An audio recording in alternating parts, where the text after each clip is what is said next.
Let me get this out of the way right off the start. You are the worst sinner that you know.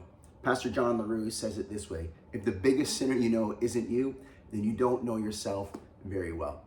And I think he's right. The Bible repeatedly warns us that our hearts are deceptive, and we can fool ourselves into thinking that we're holy or more worthy or more deserving of God's love and grace and forgiveness. And that can lead to a sense of self-righteousness, an undeserved sense of self-righteousness. It can lead us to think less of others, which in turn can cause us to treat others more poorly than we ought to.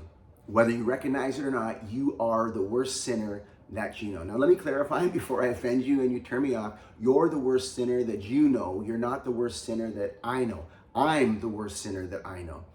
The reason for that is not because of anything that I've done or anything that I might do, but it's because I know what lurks in my heart. I know what I'm capable of in my heart. That makes me the worst sinner I know.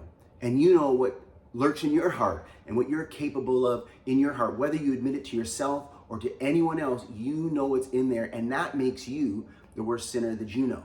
This is how the Apostle Paul, who wrote half of the New Testament, saw himself. He called himself the worst of sinners. In 1 Timothy chapter 1, verse 15, he says, Jesus Christ came into the world to save sinners, of whom I'm the worst of them all. I love this verse. It levels the playing field. We should all see ourselves as the worst of sinners. And this changes the way it changes everything. It changes how we relate to God. It changes how we relate to one another. It changes how we love God. It changes how we love one another. And the truth is, we can't do either of those things properly without understanding this about ourselves, that we are the worst sinners that we know.